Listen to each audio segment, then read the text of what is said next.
네, 사도행전, 이 사도행전의 주제를 한 문장으로 만약에 요약을 한다면은 성령받은 제자들이 흩어져서 복음을 전하는 내용입니다. 사도행전의 후반부는 이 단순한 패턴이 계속해서 반복돼요. 그래서 제자들이 성령 충만해서 복음을 전하고 많은 사람들이 예수를 믿고, 하지만 동시에 많은 사람들이 이 제자들을 대적하고 예수를 받아들이지 않는 거죠. 그럼 또 다시 다른 곳에서 가서 이제 제자들은 복음을 전합니다. 그럼 믿는 자들이 더해지고, 하지만 또 동시에 핍박이 있고, 이게 계속 반복되는 게 사도행전의 후반부 내용입니다. 근데 사도행전 이제 13장부터 드디어 사도들이 이렇게 보냄을 받습니다. 그러니까 사도라는 말의 뜻 자체가 보냄을 받은 자라는 뜻이죠. 그래서 이들이 이제 성령의 인도하심을 따라서 다양한 경로로, 다양한 곳으로, 다양한 사람들에게 보냄을 받습니다. 이제 그들에게 일어나야 하는 가장 큰 패러다임 시프트가 있었다면 바로 이들이 예루살렘에 머물러 있는 게 아니라 흩어져서, 그러니까 단순히 유대인뿐만 아니라 이방인들에게도, 헬라인들에게도 복음을 전하는 것이었어요. 그러니까 이 일을 위해서 부름받은 이방인의 사도, 이 바울, 그리고 그의 동역자 바나바가 함께 이 전도 여행을 떠나는 것이 사도행전 13장부터 이어지는 내용입니다. 그리고 구브로섬 또 비시디아 안디옥을 거쳐서 이 전도 여행이 이어지죠. 이게 오늘 본문 14장에 나오는 이고니온이라는 도시 역시 그 이방인들이 많이 사는 헬라 도시였어요. 그래서 여기서도 사도행전의 그 패턴대로 사도들이 복음을 전하고, 사람들이 믿고, 또 동시에 사람들이 대적하고, 또 제자들이 다른 곳으로 이동하고, 믿고 복음을 전하고 대적하고. 여러분, 이 여정은 놀라운 기적과 이사가 따라오는 여정이고, 전하면 전할수록 그 복음의 확신과 기쁨이 더해지는 그 주님과 동행하는 여정이었어요. 이 여정은 그 원피스에 나오는 그 루피의 여정보다, 또 드래곤볼을 모으러 다니는 그 손오공의 여정보다도 비교할 수가 없는 여정입니다. 사랑하는 우리 청년들, UCM 여러분, 그러니까 하나님은 바울과 바나바뿐만 아니라 우리 모두를 이 1차 전도 여행으로 부르신다고 믿습니다. 그리고 초대하신다고 믿습니다.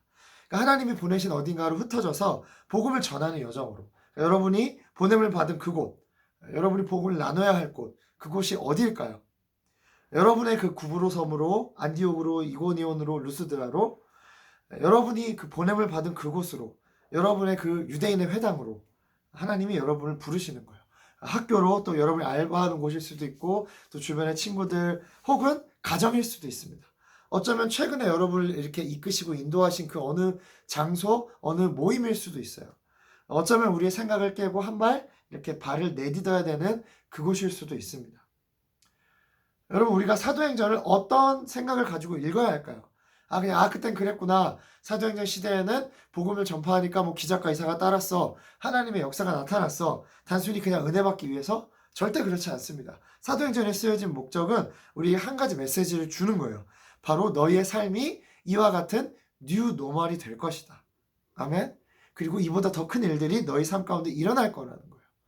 코로나로 인해서 우리가 그 뉴 노멀을 사는 게 아니라 하나님의 말씀에 순종해서 성령의 인도하심을 받을 때 이 사도행전과 같은 뉴 노멀의 삶이 여러분 가운데 펼쳐지기를 기도합니다. 맞습니다. 우리가 이렇게 보냄을 받은 자들이에요. 이 전도 여행으로 여러분을 초청합니다.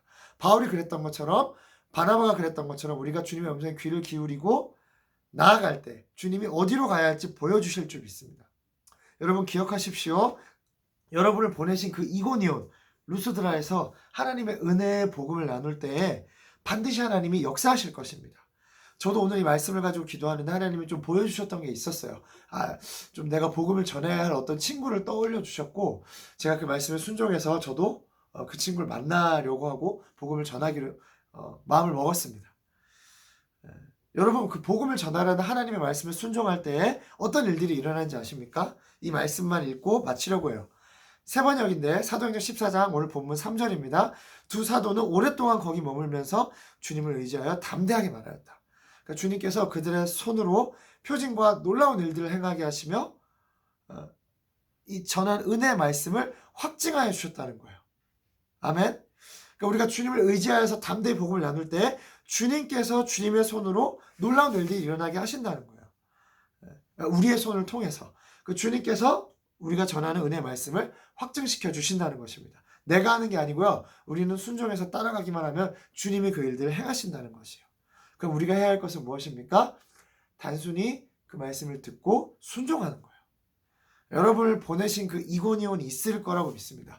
여러분을 보내시기 원하시는 루스디라가 있을 거예요. 여러분이 가서 말씀을 전하라고 하는 그 유대인의 회당이 있을 겁니다. 우리에게 복음을 전하라고 여러분에게 보여주는 사람들이 있을 거예요. 우리가 말씀에 순종해서 복음을 나누기 원합니다. 오늘 본문에 나오는 것처럼 주를 힘입어 담대히 나누는 것입니다. 아멘. 이 전도 여행을 우리가 같이 떠나기 원합니다. 우리를 보내신 그곳으로 우리 발을 뗄 때에 사도행전에 나타난 그 놀라운 하나님의 역사가 우리의 삶 가운데, 저와 여러분의 삶 가운데, 그 자리 가운데 동일하게 일어나게 될 줄로 믿습니다. 아멘.